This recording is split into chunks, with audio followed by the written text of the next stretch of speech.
사사기 10장 6절부터 16절 말씀 제가 봉독해 올리겠습니다. 이스라엘 자손이 다시 여호와의 목전에 악을 행하여 바알들과 아스다롯과 아람의 신들과 시돈의 신들과 모압의 신들과 암몬 자손의 신들과 블레셋 사람들의 신들을 섬기고 여호와를 버리고 그를 섬기지 아니하므로 여호와께서 이스라엘에게 진노하사 블레셋 사람들의 손과 암몬 자손의 손에 그들을 파심해 그 해에 그들이 요단강 저쪽 길르앗에 있는 아모리 족속의 땅에 있는 모든 이스라엘 자손을 쳤으며 18해 동안 억압하였더라. 암몬 자손이 또 요단을 건너서 유다와 베냐민과 에브라임 족속과 싸움으로 이스라엘의 곤고가 심하였더라.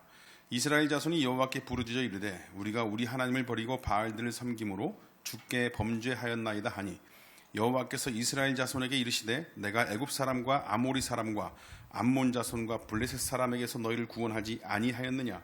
또 시돈 사람과 아말렉 사람과 마온 사람이 너희를 압제할 때에 너희가 내게 부르짖음으로 내가 너희를 그들의 손에서 구원하였거늘 너희가 나를 버리고 다른 신들을 섬기니 그러므로 내가 다시는 너희를 구원하지 아니하리라. 가서 너희가 택한 신들에게 부르짖어 너희의 환난 때에 그들이 너희를 구원하게 하라 하신지라.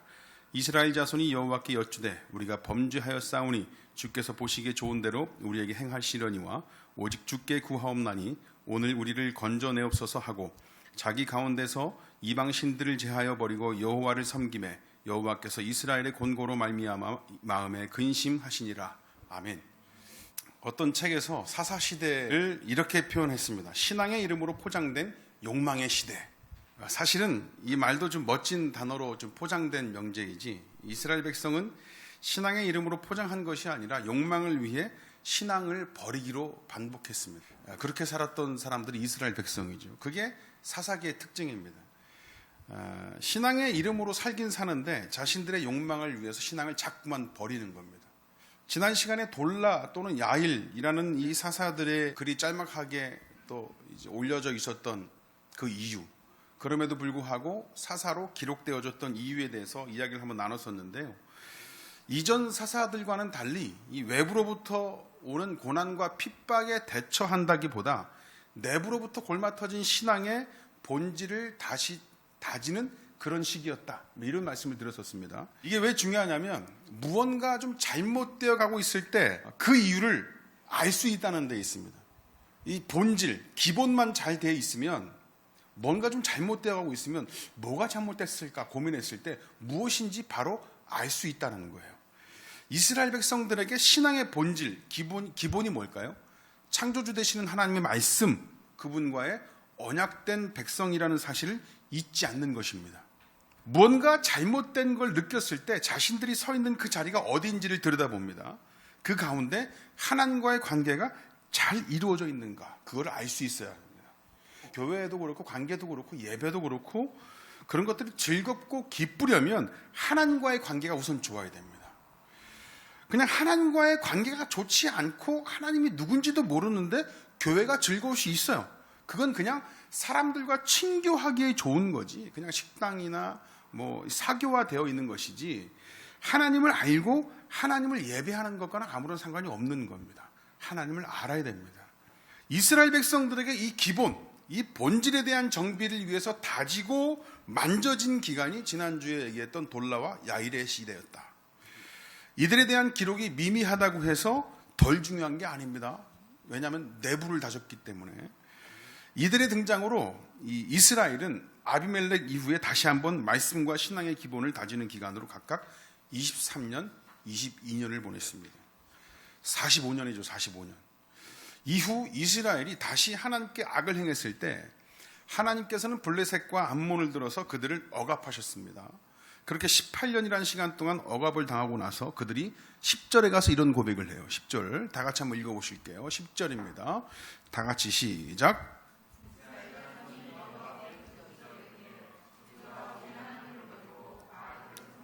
주께 범죄하였나이다 하니. 그렇게 다시 한번 블레셋과 암몬을 들어서 그들을 억압하고 나니까 이런 고백을 하는 거예요. 우리가 하나님을 버리고 바알을 섬김으로 주께 범죄하였나이다. 여기서 바알이 아니라 바알들이라고 하는데 그것은 좀 이따 말씀드리겠습니다. 좀 야속하기는 해도 다시 한번 또 이를 반복하는 겁니다. 하나님을 배신한 것이죠. 이게 보통의 사건이 아닌 것이 이스라엘 백성들이 역사를 통해서 온전히 교훈을 받은 이들이라고 한다면 이런 실수를 범하지 않았겠죠. 근데 또 범했습니다. 그러니까 사실 돌라와 야일이라는 이 사사의 등장은 이런 실수를 범해놓고도 영영 그게 뭐가 잘못됐는지 그런 고난 앞에서 영영 하나님을 찾지 않는 자들이 될 수도 있었던 자들을 이런 고백이라도 할 수 있는 자들로 만들어 놓았다는 데 정말 큰 의미가 있는 겁니다. 그래서 내부를 다지고 신앙의 본질을 다지고 신앙의 기본을 찾는 건 아주 중요한 거예요. 정말 잘못된 순간이 찾아왔을 때 뭐가 잘못됐는지를 모르게 된다니까요. 기본이 없으면. 그러니까 돌라와 야일이 있었던 그 시간은 그런 기본을 찾을 수 있는 시간이었다라는 겁니다.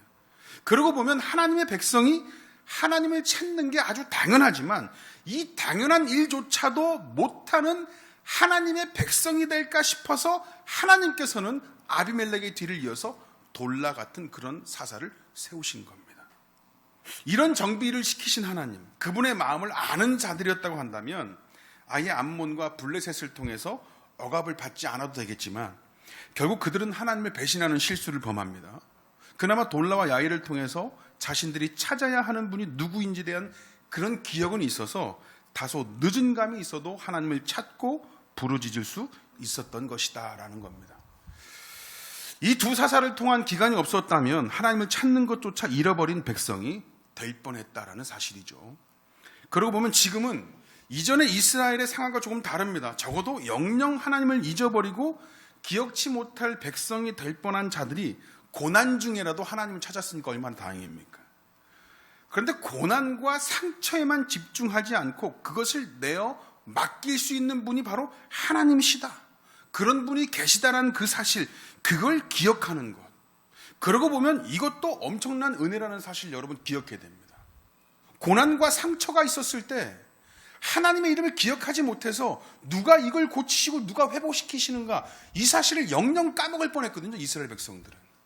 그런데 그나마 돌라와 야일이라는 그 기간을 통해서 그 하나님을 다시 한번 찾을 수 있는 DNA가 그들에게 입혀졌다라는 겁니다. 이게 누구 때문이에요? 하나님 때문입니다. 하나님께서 가장 우려하셨던 것, 이게 늘 사사기를 보면서 생각나는 말씀인데 출애굽기 34장 16절에 제가 읽어드리겠습니다.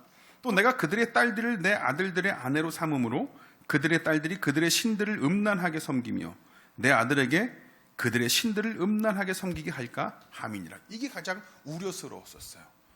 가나안 땅에 들어갈 때 이스라엘 백성들에 대해서 우려했던 점이 바로 이거였었습니다. 하나님께서 이끄신 이 땅에서 하나님의 백성이 하나님을 따르지 않고 하나님을 기억하지 못하고 영영 그분의 곁을 떠날까 싶으셨습니다. 그래서 돌라와 야일을 통해서 내부로부터 재정비를 하게 하셨습니다. 그래서 재정비를 하던 이스라엘이라면 어떻게 해야 될까요? 가장 우려하셨던 부분, 그 땅에 우상을 제하여 버리고 진멸하라 하신 것을 늦게라도 실행했어야 됩니다. 재정비하는 중간에라도. 그런데 다시금 그들이 저질렀던 실수가 뭐냐? 6절입니다. 6절. 재정비의 시간을 가졌음에도 불구하고 그들이 이런 실수를 범하는 거예요. 6절입니다. 다 같이 읽어보실게요. 시작.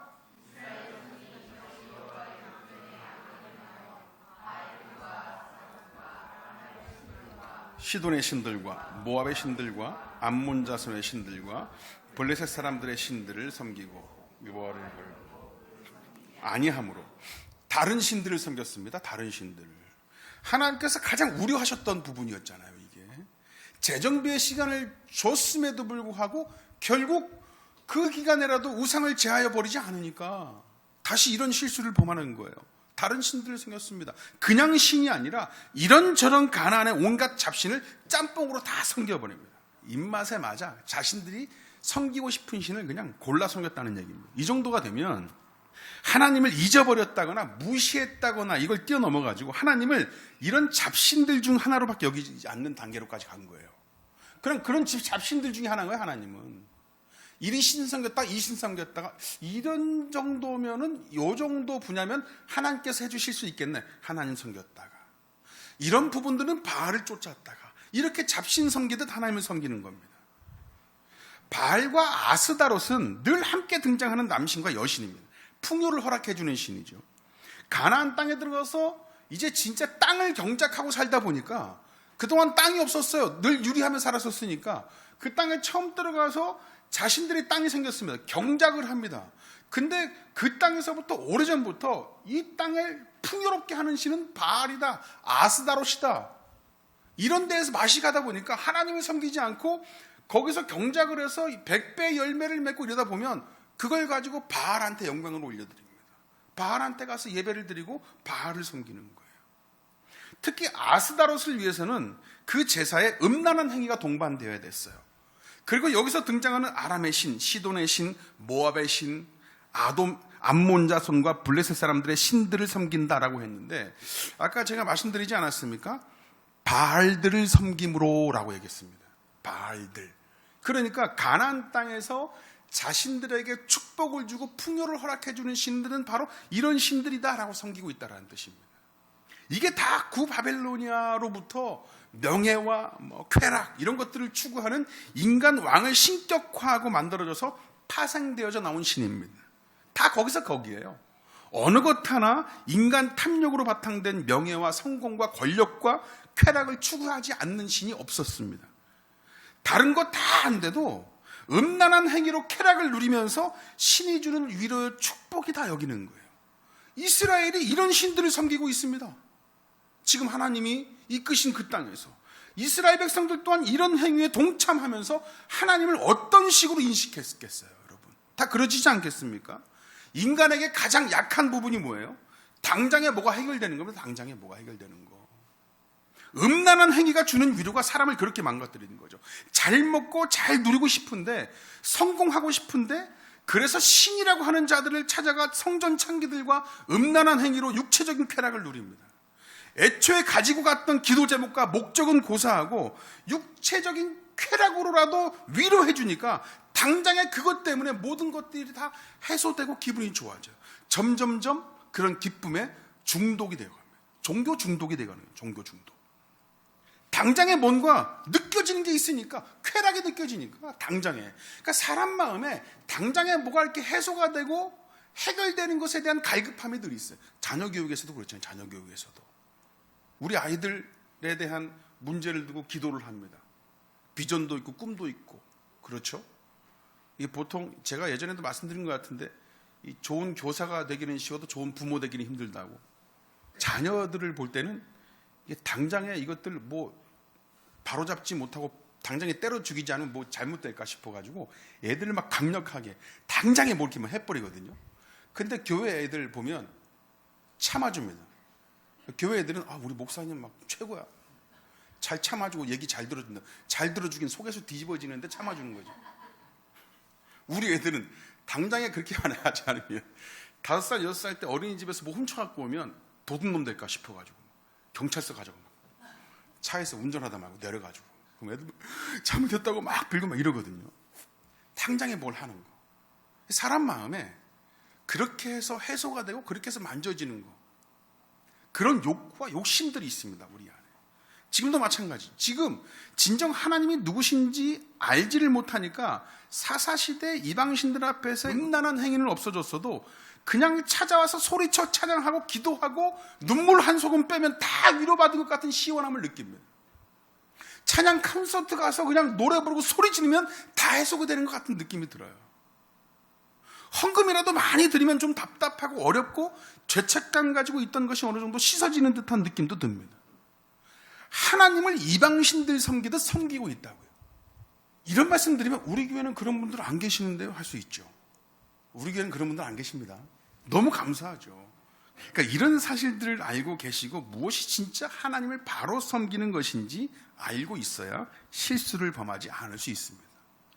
자신의 죄인됨을 깨닫고 그런 자임에도 구원받은 그 감사를 깨달을 수 있도록 하나님 말씀의 신비를 공부하며 늘 깨달아가는 과정이 굉장히 중요합니다.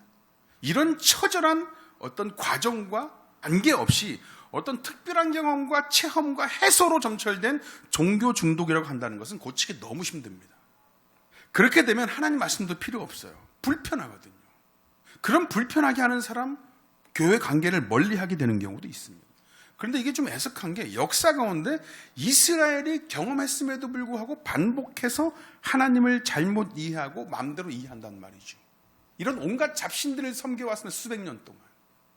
그러면서 하나님이 어떤 분이신지를 충분히 경험하고 말씀을 주셔서 말씀 안에 거하셨음에도 불구하고 이스라엘 백성들은 이런 실수를 반복하고 있단 말이에요. 출애굽기 5장에 가보시면 모세와 아론이 바로를 만나러 갔습니다. 하나님께서 이스라엘 백성들을 출애굽시키시기 위하여서 모세와 아론을 보내셨다고요. 바로 앞에 서서 이스라엘의 하나님 여호와께서 이렇게 말씀하시기를 내 백성을 보내라. 그러면 그들이 광야에서 내 앞에 절기를 지킬 것이니라 라고 선포를 했습니다. 모세와 아론이 가서 선포를 했다고요. 그때 바로가 뭐라고 했냐면 도대체 여호와가 누구냐라고 물었습니다. 이 물음은 걔가 누구냐? 어디 있는 신이냐라고 하는 겁니다. 그때 당시 애굽이 섬기던 신들은 약 80여 정도의 종류가 있었습니다.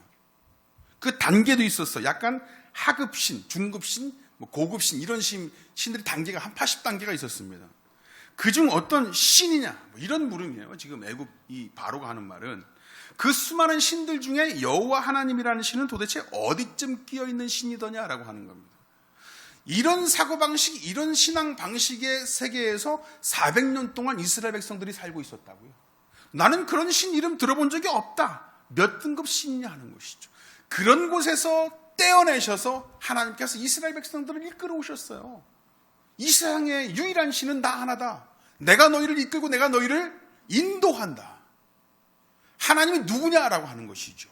그 사실을 깨닫게 했었습니다. 그러면서 바로가 모세와 아론을 내어 쫓고는 이스라엘 백성들에게 노역에 제공되던 재료까지도 제공하지 말고 그것조차 스스로 조달해서 만들게 하라 그러면서 이스라엘 백성들을 더 괴롭게 해버립니다. 이에 결국 나중에 가서는 하나님께서 그 애굽을 10가지 재앙으로 이스라엘을 출애굽하게 하지 않습니까? 그때 재앙으로 심판하던 뭐 개구리라든지 이라든지 파리안 이런 거 전부 다 애굽이 섬기던 80여 개 신들 중에 속해 있던 신들이었었어요. 개구리신, 이신, 파리신 그런 것들을 섬기던 나라가 그런 나라였다고.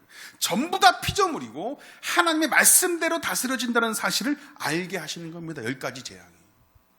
악질과 같이 고통으로 심판하시는 것은 치료의 신으로 섬기던 너희들의 그 신, 걔네들이 너희를 치료하고 회복하는 게 아니라 내가 치료하고 내가 회복한다.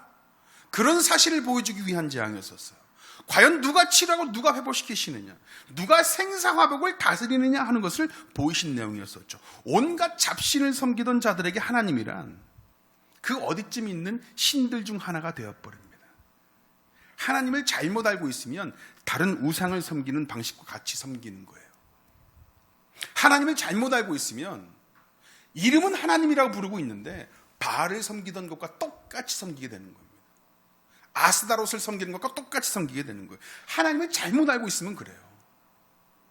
그래서 하나님께서 돌라라는 사람을 보내서 재정비할 수 있는 시간들을 허락하신 거였다고요. 형편이 이런데 이들에게서 하나님의 백성으로서 어떤 가능성을 볼 수 있겠습니까? 가능성이고 희망이고 아무것도 없어요. 영영 떠나버리는 실수를 범하지 않게, 정말 영영 그 이름을 기억하지 못하는 실수를 범하지 않도록 18년이라는 시간 동안 억압을 당하면서 온갖 잡신들을 섬기며 살았던 탓에 영영 돌이킬 수 없었을지도 모를 이스라엘 백성들, 그 사람들이 드디어 하나님을 기억해냈습니다. 다시 한번 10절을 읽습니다. 10절 다시 한번 읽을게요. 시작. 부르짖어 이르되 우리가 우리 하나님을 버리고 바알들을 섬김으로 주께 범죄하여, 그런 그들에게 옳다구나 하시고는 하나님께서 이렇게 말씀하시는 거예요. 이스라엘 백성이 부르짖으면서 우리가 하나님을 버리고 바알들을 섬김으로 주께 범죄했습니다. 살려주세요 라고 얘기를 하니까 하나님께서 11절 12절에 이렇게 말씀하십니다. 여호와께서 이스라엘 자손에게 이르시되 내가 애굽 사람과 아모리 사람과 암몬 자손과 블레셋 사람에게서 너희를 구원하지 아니하였느냐. 또 시돈 사람과 아말렉 사람과 마온 사람이 너희를 압제할 때에 너희가 내게 부르짖음으로 내가 너희를 그들의 손에서 구원하였다. 혼내고 있습니다. 책망하고 계십니다. 내가 너희를 어떻게 구원했는지 기억하고 있지 않느냐. 여기서 말하는 이 마온이라는 곳은 미디안을 얘기하는데, 미디안. 조금 전에, 직전에 기드온 때에 미디안에서부터 구원하셨던 그때를 묻고 계시는 거예요. 그렇게 책망하고 계시는 것이죠. 그리고 13절에 이렇게 얘기를 합니다. 너희가 나를 버리고 다른 신들을 섬기니 그러므로 내가 다시는 너희를 구원하지 아니하리라. 와, 청천벽력과 같은 얘기입니다. 청천벽력과 같은 얘기. 가서 너희가 택한 신들에게 부르시죠. 너희의 환난 때에 그들이 너희를 구원하게 하라. 내가 너희를 구원하지 않겠다. 너희들이 섬기던 그 신들에게 가서 외쳐라 라고 얘기하고 있는 거예요. 약간 하나님이 조금 삐진 듯한 모습이라 적응이 좀 안 됩니다. 여러분, 우리 하나님 삐지는 거 보신 적 있으세요? 이런 하나님께서 다시 말씀하십니다.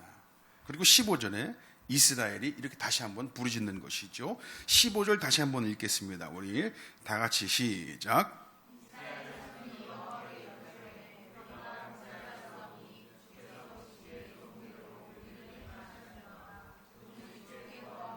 오늘 우리를 건져내옵소서 하고 15절에 그렇게 얘기를 하고 있는 것이죠. 이스라엘 자손이 여호와께 다시 한번 말씀합니다. 부르짖습니다. 우리가 범죄했습니다. 주께서 보시기에 좋은 대로 우리에게 행하시려니와 오직 주께 구하옵나니 우리를 건져내옵소서. 이전에 이스라엘 백성들과의 기도와는 달리 이런 고백을 합니다. 주께서 보시기에 좋은 대로 우리에게 행하시옵소서. 잘못했습니다. 하나님 보시기에 마음대로 하세요. 하나님 하고 싶은 대로 하옵소서. 그러나 이번만은 좀 제발 살려주십시오라고 기도하는 겁니다. 하나님 마음대로 하세요. 근데 이번만 살려주세요. 이번만 살려주세요. 무작정 살려내라 외치지 않고 주님 뜻대로 하옵소서라고 하는 외침은 자신들의 잘못과 자신들이 있어야 할 자리가 어딘지에 대한 후회와 회한과 회개가 있는 외침이었었습니다. 정말로 이들 마음에 회개가 있었던지 16절 말씀 보시겠습니다. 16절 초반절에 자기 가운데에서 이방신들을 제하여 버리고 라고 합니다. 하나님 뜻대로 하옵소서. 그러나 이번만큼은 제발 살려주십시오 라고 외쳐놓고 회개하는 그들에게 진짜 이런 행동들이 나왔어요. 이방신들을 제해버렸습니다. 여러분, 기도원 때 보세요. 하나님께서 그들을 살게 해주셨음에도 불구하고 이방 신상들을 모시고 살던 이스라엘 백성들이었었습니다. 근데 지금은 이스라엘 백성들이 진짜 회개했어요. 진짜 회개하고 돌이키겠다 하면서 정말 행동으로 나타냈습니다. 이방 신상들을 제하여 버렸다. 제하여 버렸다. 그리고 나서 여호와를 섬기매라고 합니다. 정말 후회가 되고 반성이 되면 회개를 하게 되어 있습니다. 회개를 하면 돌이키게 되어 있습니다. 돌이켜 제자리에 가는 것, 이게 회개입니다. 그럼 하나님께서 어떻게 하실까요? 이스라엘의 공고로 말미암아 내가 너희를 구원하겠다 이렇게 말씀하셔야 되는데 오늘 말씀에는 마음에 근심하시니라 라고 합니다. 그렇다고 하나님께서 신병의 변화가 생겼다거나 이랬다가 저랬다가 하시는 분은 아닙니다. 그러니까 하나님께서 야 니들 신한테 기도해, 걔네들한테 구원해달라고 얘기해, 나 너희들 구원 안 할 거야 라고 하셨는데 이스라엘이 진짜 행동으로 보여주면서 여호와를 제대로 다시 한번 섬기니까 하나님께서 근심하셨다라고 이렇게 표현했단 말이죠, 성경에. 그러면 하나님께서 이랬다가 저랬다가 신경 변화하시고 우리 기도하면 기도할수록 또 변화하시고 이런 분입니까? 그런 분이면, 여러분, 만약에 그런 분이면 기도 열심히 하고 매달리고 붙잡고 늘어져서 또 근심케 하면 되는 줄 압니다, 사람들이. 마음대로 살다가 또 하나님 근심케 하면 되지 뭐. 이게 인간 수준이라고요. 여러분, 하나님이 그런 분이십니까? 그런 분이에요? 이건 뭐냐면요, 이건 선택하시고 구원하신 인간에 대한 결정과 확정, 인간에 대해서 결정하시고 마음먹은 것이 변한 것이 아니라 그냥 한번 봐줄까? 이렇게 신경의 변화를 일으킨 것이 아니라 죄인된 인간 쪽에서 하나님을 새롭게 경험하는 것을 인간들이 이해할 수 있는 언어로 표현하는 거예요, 이거. 무슨 얘기냐면 하나님을 새롭게 경험하고 하나님의 뜻을 알 수 있고 하나님을 이해하는데 인간들이 이해할 수 있는 단어로 표현하는 것, 이걸 신인 동감 동정설이라고 얘기를 합니다. 조직신학적으로 신인 동감 동정설. 우리가 우리를 창조하신 하나님을 다 이해할 수 없습니다. 우리가 평생 저희 집에 10년 동안 키운 저희 개 삼순이 얘는 평생 가에 내 말을 못 알아들어요. 내 뜻을 이해를 못해요. 특히 제가 속옷만 입고 소파에 앉아있으면 꼭 저한테 올라와요. 똥 싸고 앉아, 저한테. 그럼 제가 맨날 절로 가라 그러거든요. 속옷이잖아. 맨살이고. 근데 추링이라도 이렇게 입고 있으면 그래도 걔 와서 앉게 하거든요. 그럼 제가 맨날 쫓아낸다. 그 개가 그 제 마음을 알겠습니까? 제가? 그냥 엉덩이 한번 닦아주고 그냥 안아주는 수밖에 없죠. 평생까지 저를 모릅니다. 우리 피조물들도 하나님을 온전히 이해할 수 없습니다. 그 온전히 이해할 수 있는 방법으로 신인동감동정설이라는 이 방법으로 인간의 언어로 하나님을 표현해 놓은 거예요.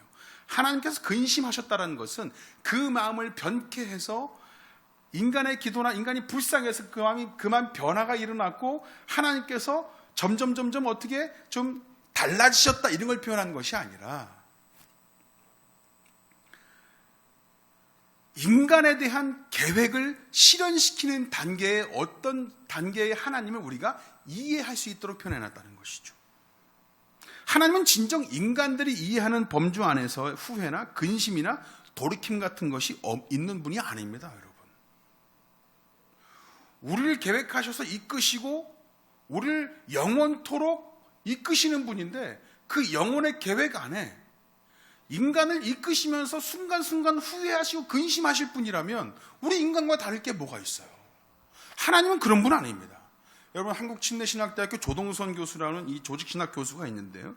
이에 대해서 이렇게 정리하고 있습니다. 하나님은 자신이 결정한 것이 궁극적으로 유익한 것인지를 확인하기 위해 시간이 지나 계획한 것이 현실화되어야 판단할 수 있는 분이 아니다.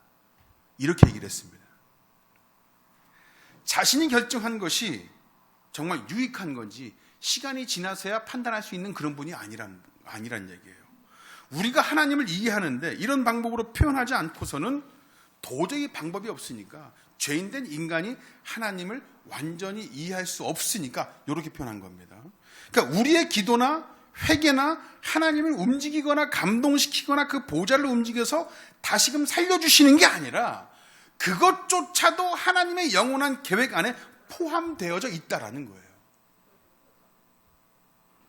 네? 목마르세요? 저 물 한 잔 먹으라고요?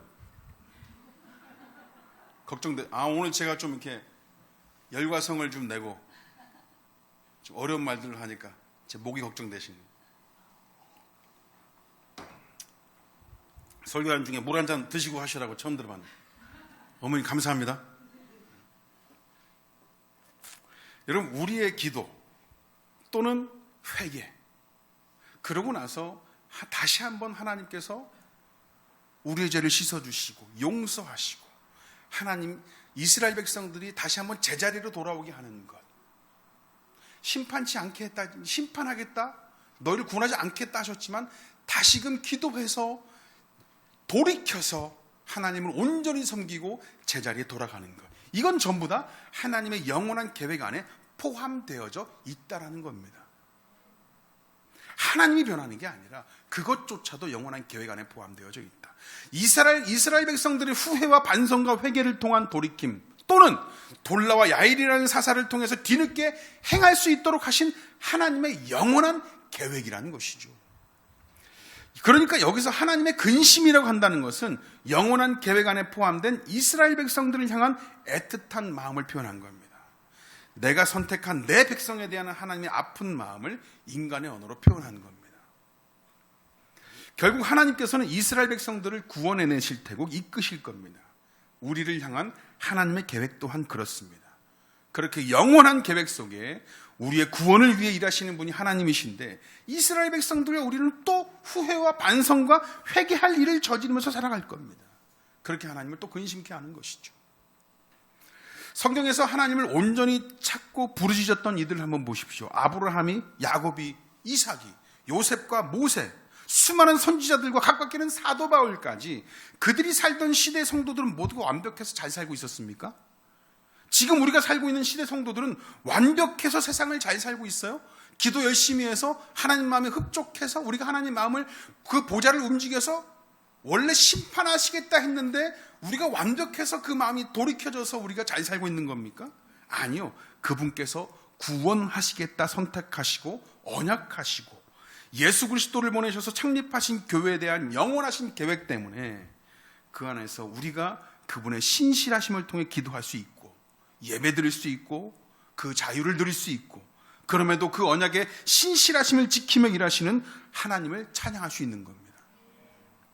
그런 은혜를 누리고 살아가고 있는 겁니다. 우리의 신앙의 행위는 그 영원하신 계획 안에 이루어진 은혜라는 걸 여러분들 기억해야 됩니다. 오늘 하루도 그 은혜 안에서 감사함으로 하루를 마무리하는 여러분들 되시길 원합니다. 우리 다 같이 자리에 일어나셔서 찬양 한번 하겠습니다. 찬양 드리고